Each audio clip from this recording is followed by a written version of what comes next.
Hey everyone, Boss Bafak here. I thought I would just give you a bit of an update on my knives and what I'm doing with them and what's going on. Really, my knife collection's changed quite a bit actually over the last little while. And really, I've had these amazing production knives and I really do enjoy my production knives. My PM2s and my Spydercos, my Hinderers and things, but my tastes have kind of changed over the little while. And what I've found is I've started getting into these really people talk about mid-tech versus, custom knives, but I'll be honest with you, I have a lot of experience with these things now. Spent a lot of money on these things, and I've got to tell you that really on the one end you have your production stuff. Right, you got your Spyderco and your Benchmades and your Bestecs and your Rayats. And these are all production knives, thousands of them pumped out, and they're relatively reasonably priced. Although I've got to say everything's gotten more expensive over the years. PM2 is $250. And then on the other end of the spectrum, you have these full customs, and so like the stuff that you see over here. And then you have a whole bunch of these things in between that people now name mid-tech. I don't know where the name mid-tech even comes from, but really what it means is there's a percentage of the work on the knife that's machine made, and then there's a percentage of the knife that's really got a lot of customized time in the knife. And I would say that, and then really it's really how much is it? Is it sort of 50% hands-on and sort of handmade and 50% production made? Then that kind of should impact the quality and then the price of the knives. For example, if you look at these three knives over here, this is a Ron Best. Which I got to tell you, what's actually some of these knives are going to be absolute finger magnets, but you'll see here on this piece, this is an absolutely gorgeous knife, and it's just a beautiful piece, right? Now I'm really hoping that my phone isn't blurring, but here's a gorgeous knife. I saw this on Jim Skelton's channel, and I had to call Ron immediately and asked him, and I worked with him to choose the materials and how we would do it, the colors and things. And this is the one with the mammoth tooth ivory, the beautiful pearl, mother of pearl Damascus bolsters, Damascus blade, beautiful Persian upsweep, mirror polished titanium. And what you can see on this knife is you won't see a single piece of hardware. It's all hidden hardware. Incredible. So, there's only 3 knife makers in the world today that do this type of thing, and this is Ron Best, Frank Fisher, and Stan Wilson. Probably the 3 greatest knife makers in the world today. Now, this is 100% handmade knife. Hacksaws to cut the machine, to cut the materials, metal files to file the things down, wet sandpaper to polish these things. I mean, these guys are incredible.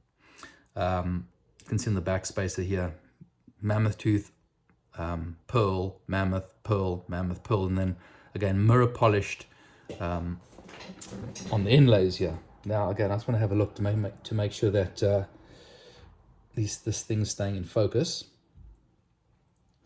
But just a beautiful, beautiful piece, right? So this would be your complete handmade custom knife. These 3 knives here are, but at the same time, those 3 knives there are $20,000 for the 3.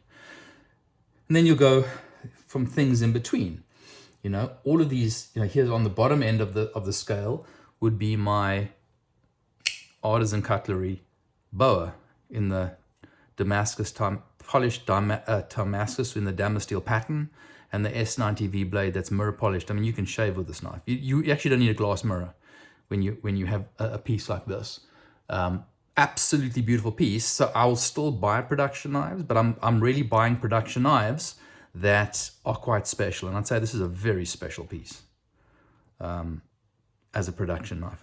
Clip both sides, even the spring side is in this Damascus. It's a beautiful Damascus. It's got this Damasteel wave sort of to it. And then this mirror polish blade is quite incredible, beautifully smooth knife. But so you get this, and then you'll get things in between. So for example, a perfect example of things in between are a Medford. All right, so here's your Medford, the TFF the Fat Daddy. One of my favorite knives. Mine's quite special. I bought quite a lot from the Medfords, and so they'll do special things for me. They'll charge me for it. But this is the satin blade. I tend to like their satin blades.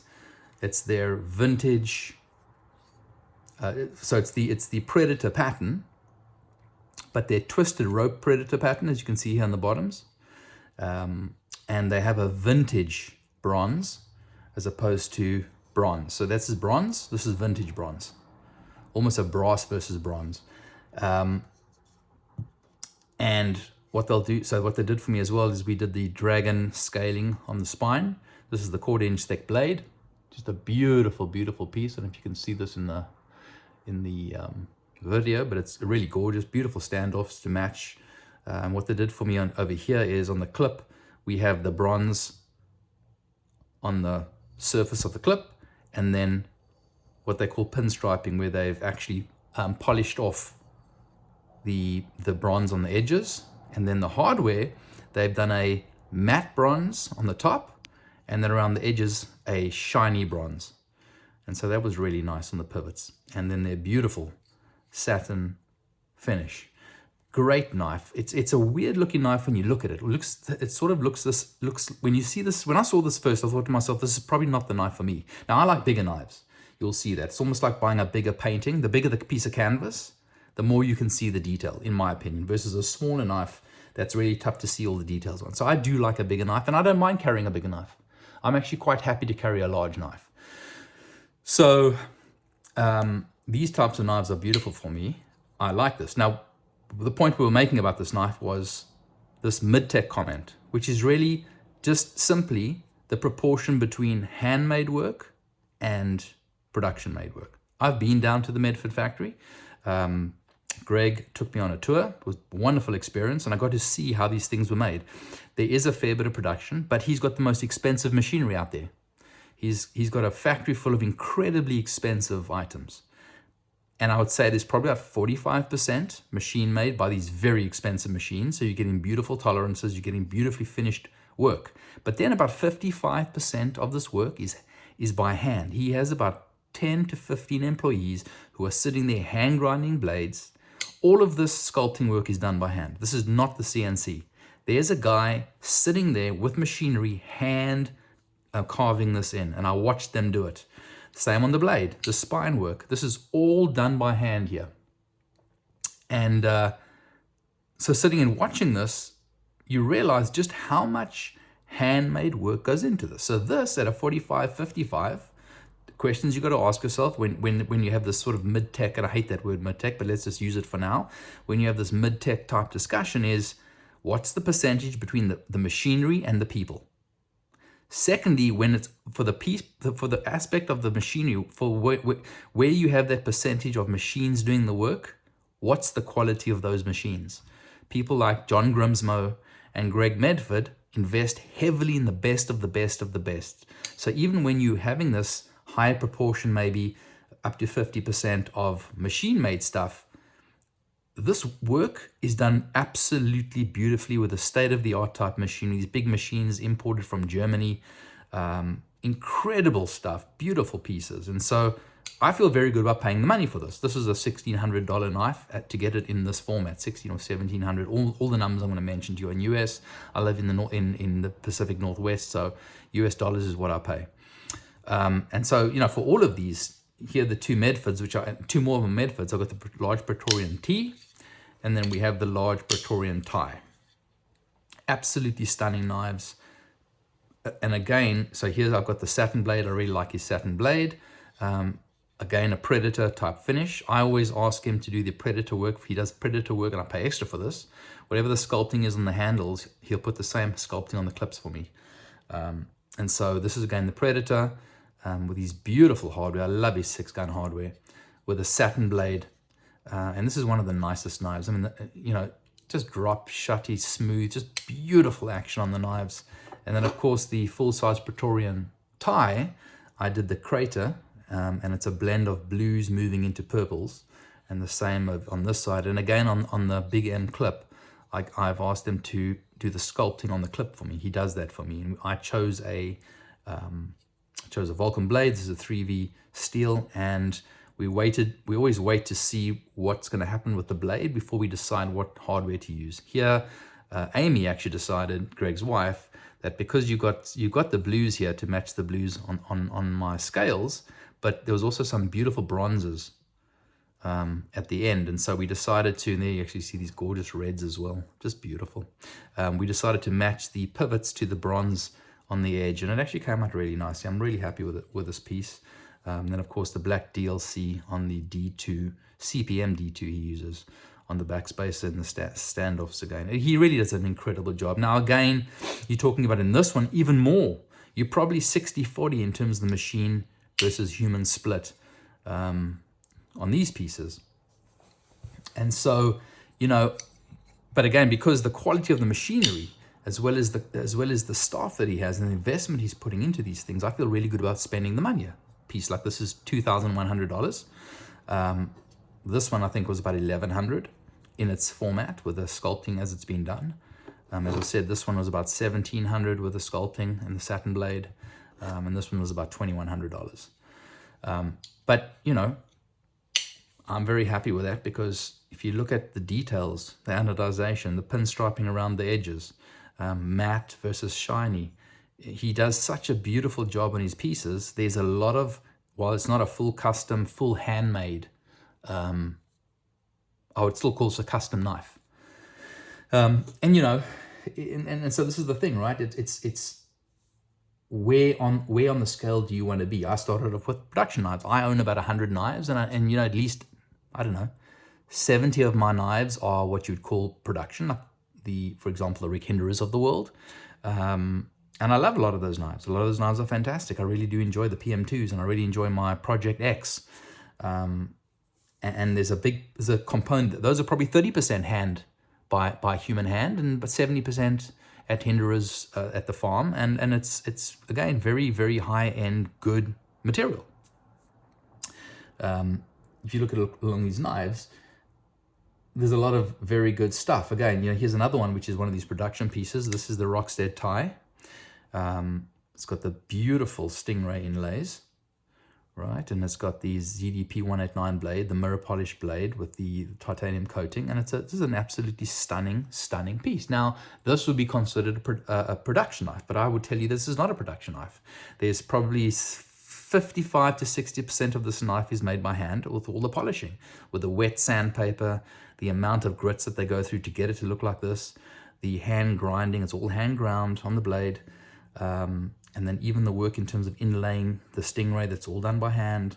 The Stingray, how it's made, the genuine Stingray, it's also treated and gotten to this beautiful condition, all again by hand. So there's about 60% of this knife is made by hand, and the other 40% is by very expensive machinery. The most expensive machinery and the most expensive materials in the world today. And so I feel very good in calling a knife like this. It's a custom, it's not a handmade, it's not a purely handmade custom, but there's enough of customization in this knife that this makes me feel very good in terms of, you know, how I view the piece.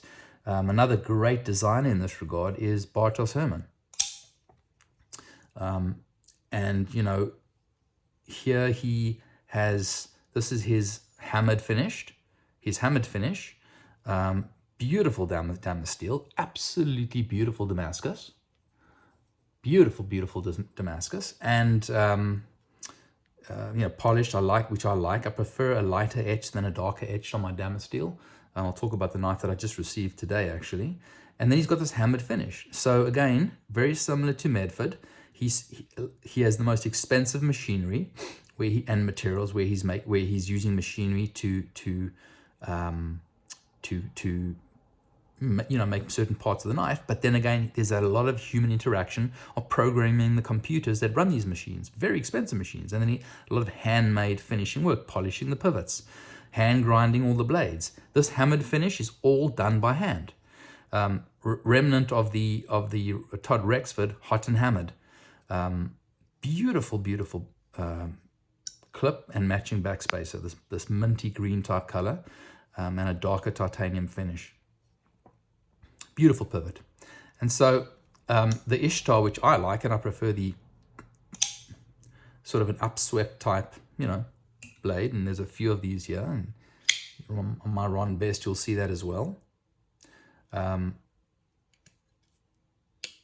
But what you'll see on the knife is it's a beautifully finished knife. And again, I would say a knife like this is probably 60-65% hand work between the programming on the machinery side and the hand work on the blade, hand work on the handles in the hammered sides of where it's been hammered. Beautifully finished blade, beautiful materials, and I'm very happy calling this a customized knife. To me, this is a custom knife. It might not be a completely handmade custom knife, but it's a custom knife. And we talked about the artisan cutlery, where I don't typically buy production knives. This was an $800 production knife, most expensive most money I've ever spent on a production knife, but I would say it's clearly worth it. Todd Begg, the Glimpse. This is a custom Glimpse. So this is not his $5,000 custom. It's a almost $3,000 knife. It's got the Lightning Strike carbon fiber. This is the Star Strike. And there's the Lightning Strike where they've pulled the wires out a little bit more. If you look at my Microtech, you'll see I've also got the one with the Lightning Strike carbon fiber. If you run your finger over it, the carbon fiber, the copper wire is quite deep inside. On this one, they've pulled the wire out. You couldn't expose it like this, because even on this knife, where the copper is quite deep inside the knife, you can still feel it. Here, it would just rip your fingers apart. So what they've done on this one, on the Glimpse, what Todd Begg's, well, I guess it's Mark Skeggs, and who is Todd's half brother. What they did over here was they covered with this beautiful glossy finish, and then mirror polished it so you can't actually touch the carbon fiber. You can't hurt yourself. But an absolutely stunning piece. So much hand work on. So that's all done by hand. It's inlaid by hand. The computers and the machinery they use at the California Custom Shop, the Todd Begg Knives California Custom Shop. Most expensive machinery. Tons of time to work the machines and to program the machines. And then, of course, all the hand grinding. This is all sculpted into the blade. Here you can see on the spine of the blade, this is all hand sculpted in, hand sculpted into the backspacer. The jeweling on the clip, the jeweling around the pivots, and on the inside is all done by hand, right? So, and then of course also on the blade, this is all done sculpted inside the blade. Now, to me, again, this is a customized knife. It's not completely handmade, but there's about 60%, 50 to 60% human time in this knife, and about 50%, and the 40 to 50% that is done by machinery is done by the most expensive machinery with the most expensive materials. This is, to me, is somewhere in between, but a knife worth spending that kind of money on.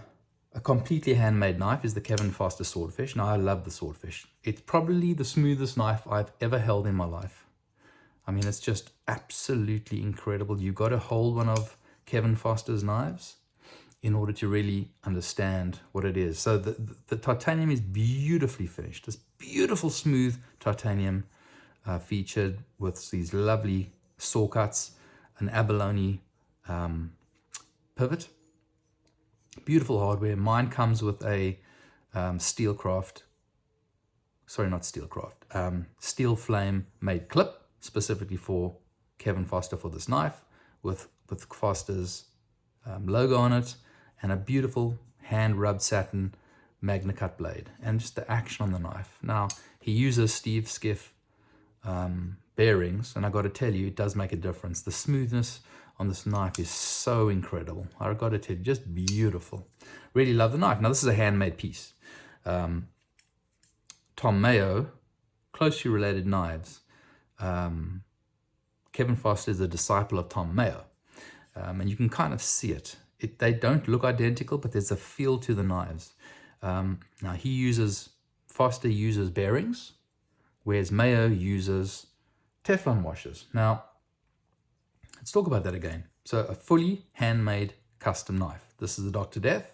Mine comes with the green Carbo tie carbon fiber on the one side, and this is a fairly new piece. This is his brand new titanium finish. It's a wonderful finish that he's using, Tom. He does such a great job. Pivot screw's got this superconductor copper mosaic in the pivot, and inside the speed holes he's got these brass barrels. Makes it look so beautiful. He's got a couple under the clip on the side too. He's got this beautiful eye that he puts in here, and you can actually see it as the blade drops down. The eye watches the blade drop. Beautiful, beautiful piece.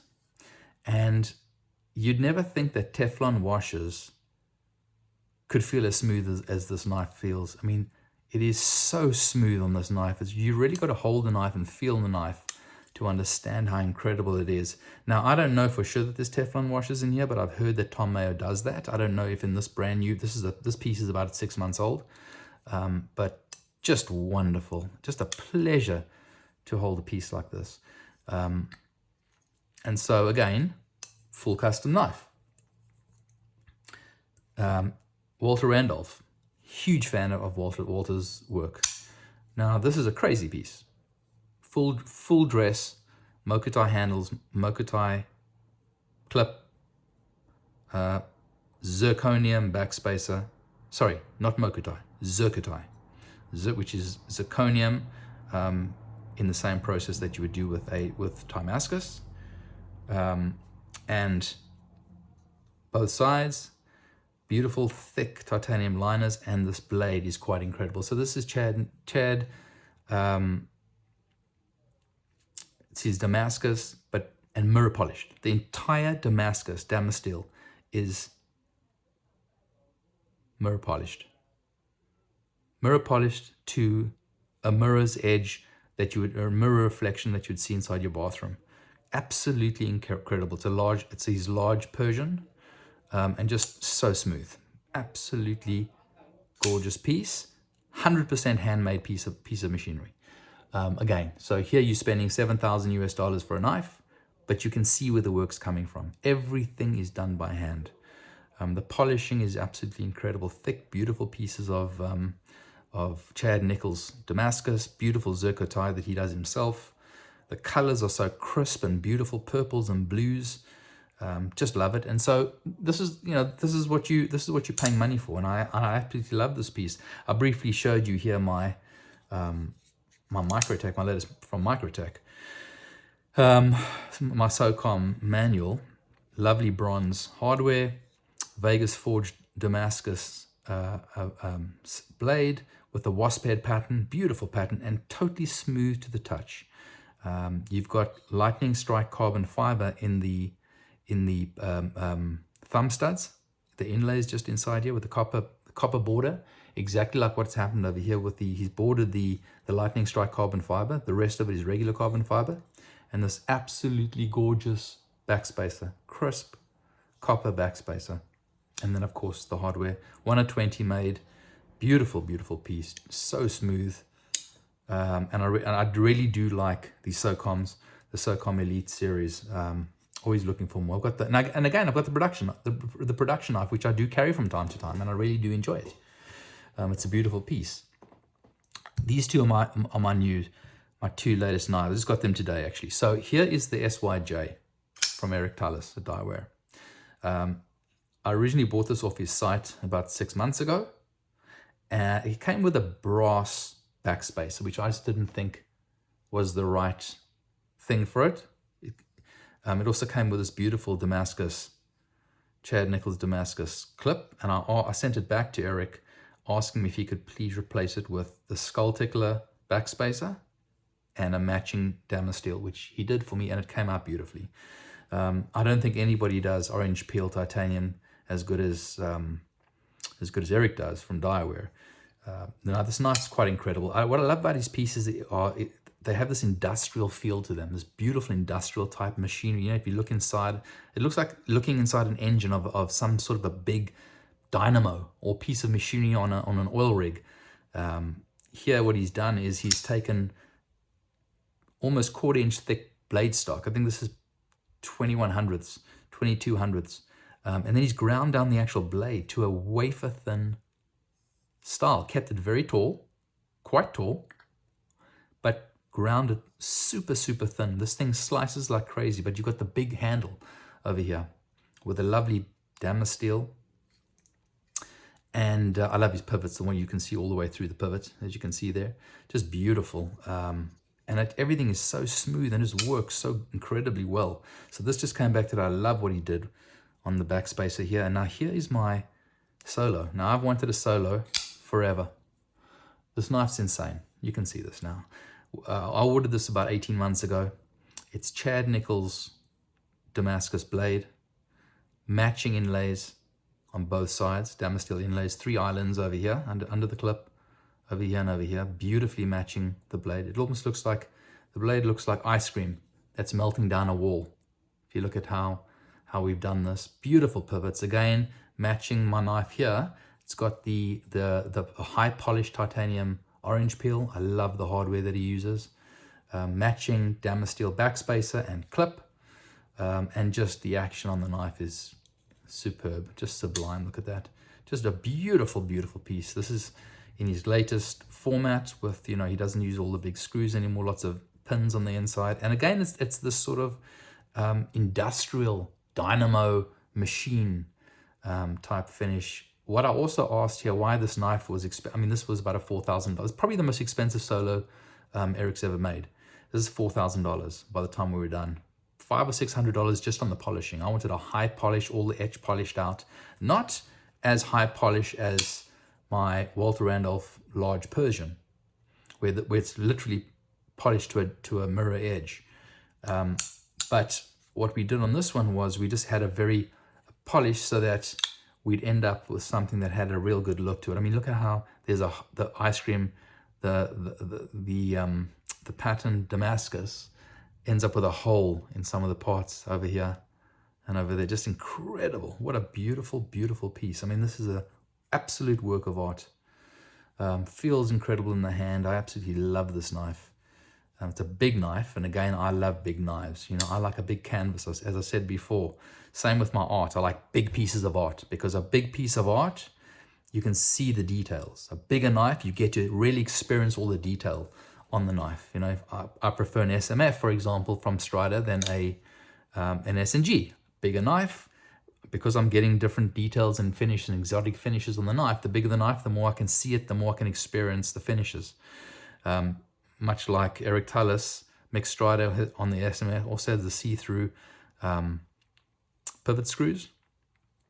I think the best thing he ever did was coming out with this performance series. So again, going back to what we said about the Medfords, the performance series has a lot of handwork around the blade, a lot of handwork in terms of the inlays and things and patterns that they put on the knives, and where he's using machines, lots of computer time, lots of very high-end machinery. So you feel good about it, and this makes me feel like a custom knife. It's just not 100% handmade custom knife, but a beautiful, beautiful piece.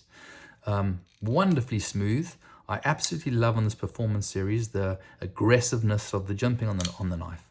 It's wonderful in my hand. Now I have a large size hand, and so for me these knives are just beautiful in my hand. It feels really, really good. And so yeah, so I really like, again, Mick Strider Performance Series. Wonderful, wonderful piece. Going back to actually what I should have talked about as well, I forgot, it was my other Medford on the table here. This is my 187 DP, and this is a one of one that Greg Medford made for me. Okay, because what you're looking at here is a mirror polished. Firstly, what he did for me is it's curved. The handles are curved. That's hand filed down, and what you'll see here is he's mirror polished the titanium handles. He's never done this before in a knife. He also mirror polished the pivots for me, a high polished satin clip, and high polished hardware, and even the over travel stop. What he also did for me was, these are normally drop point blades. He did a Tanto edge for me with S90V, but and again high polish standoffs. So this now I would say is probably 70% by hand and 30% machinery. And what it does is just shows you that this, to me, is like a handmade custom knife. There's a huge amount of hand time in a knife like this, and I paid for it. I mean, you can buy these for $500, $600 as they come out. I paid about $1,400 for my knife, and I would say that that's pretty cheap in terms of a knife with this amount of hand work in it. But it's a one of one, and it's absolutely gorgeous.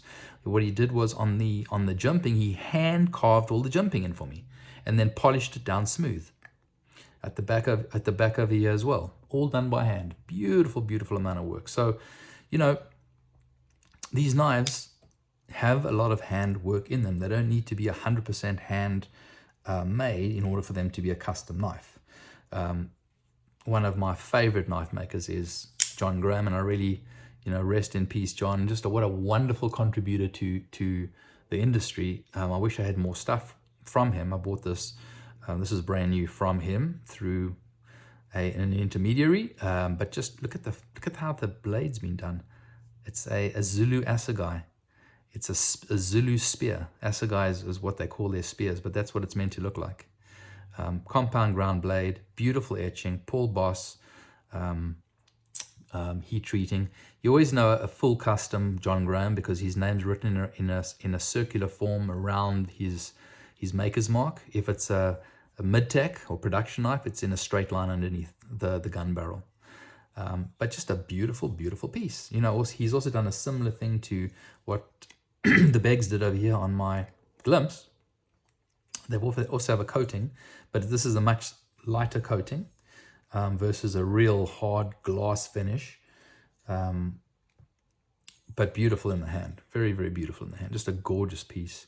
It's a convex edge as well. Just wonderful, wonderful. And I wish I'd bought more from John. And I'm always looking out for secondhand pieces. You know, still talking about the whole Medford sort of genre. This is Shane Magnuson. So this is Scorpion 6 knives, the Mektig, which I've always loved. Shane does an incredible job. He worked for Greg Medford. That's the reason why I mentioned the connection. He worked for Greg Medford for many, many years, and does just a beautiful job. And you can see the influences. You can see in the sculpting. You can see in the you know, the vulcanization. He calls it a Loki finish, as in the supervillain, the Marvel supervillain. But just beautiful piece, very, very smooth. Everything's so beautifully made and put together.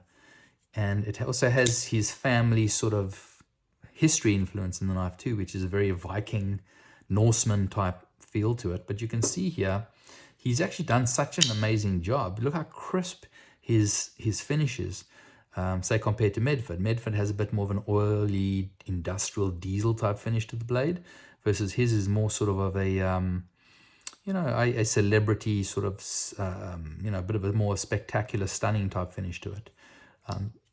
Both incredible pieces, but just a little different. And just, I'm really happy. This is the Mektig 5, version 5. My first piece from him, but just everything works so well. Beautiful clip. And just, you know, I love the window in the blade. It's so unique and different. Feels wonderful in my hand. Yeah, so, you know, I like looking for things like this. And again, this is 100% handmade knife. Yes, water jets are cutting the pieces of steel, but there's probably 75% of human time in this knife, maybe even 80%. And so for me, I really appreciate that.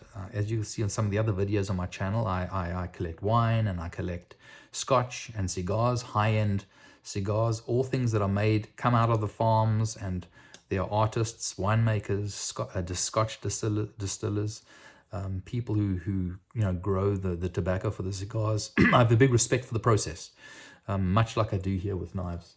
Another knife which I really enjoyed was my Greg Lightfoot, and I spent time with Greg to design and make this knife.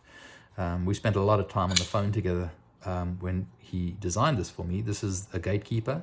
I wanted black Timascus inlays, and I wanted Damascus, Chad Nichols Damascus bolsters, again, sort of that unfinished, where, you know, it's like ice cream dripping down a wall. And I wanted a First Nations, he's from Canada, I wanted a First Nations type feel, you know, First Nations Aboriginal feel on the knife. And this is, so we selected pieces of the Damasteel that have this sort of First Nations art, circular sort of flowing type art to it. You see the raised backspacer there, just beautiful, absolutely gorgeous. On the Damasteel, you can see pieces poking through, but we had that sort of First Nations feel to it. He also has this incredible, which I loved about his knives, is he has sort of the swedge on the one side. It makes the front tip of the blade look like a fish hook. His maker's mark is a shark, and his edge that looks like a hook, a fish hook, is just incredible. And I just, you know, I love it. So we had the black Timascus. We also had Timascus pivot collars around a wonderful pivot. I really like the pivot. Big heavy knife. I like big knives, big thick titanium liners. But for me, this is a knife. I mean, you know, again, I like a big piece of canvas so you can see. If this knife was tiny, you wouldn't be able to see the beautiful First Nations type art that we went for here. And so Greg's Greg's one of the founding fathers of our industry. And Greg goes back to long before there were computers. And if you wanted to read anything about knives, you know, you bought a magazine. Greg has articles. There were articles done on Greg that go back, you know, and he lives up in a farm up in the northern part of Alberta in Canada. He's really old school, and I have a lot of respect for that farm craftsman type mentality. He's a wonderful, wonderful guy. And then, you know, I had, this is my Gustavo Caccini, my Airborne. I was lucky enough to actually chat with him when he was here for the Blade Show in Texas a couple of months ago. And my Airborne has a Sanmai, beautifully polished Sanmai blade, and Timascus handles with black lip pearl inlays. Beautiful, beautiful piece, as you can see. And the action on his Airbornes are just insane. Just a wonderful piece with his SLT flipper tab, which is just another beautiful piece of innovation. And it's so smooth. I mean, you literally don't have to do anything to open this knife up. But just what a wonderful, beautiful piece. Just a gorgeous knife. Solid as a rock. Weirdest blade shape ever. Beautiful compound ground blade. You know, and just collecting knives like this, it's a pleasure to just, you know, to spend time with your knives. And just when you're seeing custom knives like this, I mean, again, $6,000 piece, $4,000 US piece, $7,000 US piece, $7,000 US piece, and you're waiting a year, 2 years for these things. But you know, it's all about the love of this stuff, and I absolutely love the hobby. Going back to full custom, Sergei Rogofets, the original Rhino, another just absolutely stunning piece. I mean, look at the anodization on the handles. This reminds me of sort of a tropical fish with the beautiful netting on the inside of the holes. He's angled them, chamfered the insides, and given a high polish to them. Beautiful hardware. Usually he has this very heavy copper backspacer. For mine, he made a titanium, blue anodized titanium, to bring some of the weight down. Beautiful hardware that goes through on both sides, and a gorgeous pivot. Quarter thick inch S45 blade, and just drops like, I mean, obviously you'd expect a blade like the side to do this, but wonderful, wonderful, wonderful piece, just beautifully made. I mean, he's a Russian jeweler, and they got into making knives and watches and things now, and you know, just the quality of the piece is incredible. And actually, it's a great front flipper. Beautiful jumping. I love the big, thick, heavy jumping. And it's wonderful in the hand. You know, it actually, a big knife like this feels really, really good. Now, I wear a suit every day, beautiful cotton suits, and I have no problem with any of these in my pocket. I think we exaggerate a little bit in terms of how light knives need to be in the pocket. Firstly, the only thing I'd ever put in my pocket is a knife. If I have a knife in my pocket, I don't have anything else in my pockets. I mean, I don't walk around looking like a moron with 5,000 things jingling in my pocket. But just beautifully finished knife, 100% handmade piece. The over travel stop is done so beautifully. It's so chunky and just gorgeous. I love the steel netting on the inside of the holes. And you know, the pin that he uses here, the stop pin, it has spear points going through on either side. So even the pin, which goes right through with these beautiful finished polished spear points, are a feature. You can kind of see this is a jeweler would only a jeweler could think about things like this. So this is my original Rhino, and I love his pieces. A lot of respect for Sergey. And then going back to, you know, finishing off here with a production knife. I'm a huge Shirogorov fan. I've got a few of their knives. You'll see some of the stuff. I'm buying the higher end stuff. I don't need to buy their customs again. You know, there's very few people who make production knives of this ilk, this quality. I mean, this is just absolutely gorgeous. The blades, there's nobody who makes blades like the Shirogorovs. Everything works beautifully. Gorgeous carbon fiber, and I think the hardware is incredible. Who cares if these things are free spinning? Because why would you want to open a knife like this? You should never need to. I mean, you go and watch Greg Medford on his videos. He'll show you. Get a can of compressed air, spray anything out, shoot some water under pressure through into where the pivot is, and drop some oil down. And you never need to open a knife. Why would you start fiddling around and ruining beautiful hardware on a knife like this? And I've got a few of their knives, and I'll show you some of the other stuff. But I mean, this has a ton of handmade time in this. A lot of machinery as well, a lot of machine time, but expensive machinery that needs human intervention. And so I would call these custom knives, not 100% handmade, but a partly handmade custom knife. And so I'm happy to spend the $1,500 or whatever it was to buy a piece like this, because I think it's an incredible piece. I mean, look at the back spacer, how it turns into the lanyard hole, and when the knife's open, it goes on to match the spine of the blade perfectly. Just everything goes so beautifully with a clip as well. Gorgeous clip. And so, you know, when you have knives like this, sorry, that's my dog, guys. And so anyhow, I thought I would just give you a bit of an update on my knife collection. I have, as I said, about 100 knives, so lots more to show you. This is just a few of the knives that kind of define where my collection is today. Yeah, and but then let me show you one more thing actually, which you might find interesting. A knife maker, custom knife maker from China actually, brilliant knife maker from China called Homazoo. Homazoo makes a number of knives, the Parrot, the T-Rex, and this is called the Hero. He's actually anodized Hero into the clip. I love it. Beautiful sculpting. Now this is all made by hand. Homazoo, go onto his website. That's him right over there. Homer and then ZHU. I love this knife.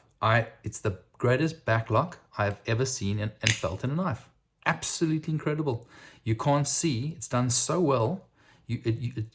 And even in the backlock piece, the sculpting goes into it. Beautifully sculpted spine. You can't see where the seams are in the knife. Absolutely gorgeous. These wonderful copper pivot collars. Beautiful, thick, chunky knife. Almost like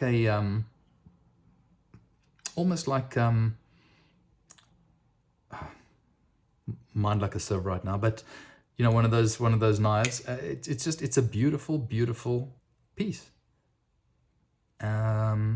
Wonderful finishes, wonderful edges. The sculpting's done so beautifully. The spine just blows me away, and then the action of the backlock is quite incredible.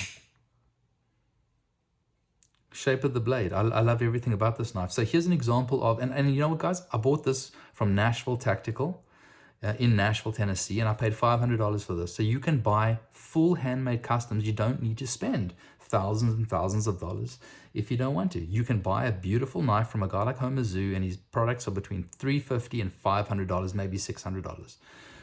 So you can actually get, and look at the spring and the clip, just a beautiful piece, absolutely beautiful piece. Anyhow, lovely catching up with everybody again. Hope you've enjoyed this update on my knife collection, and I will speak to you all again soon.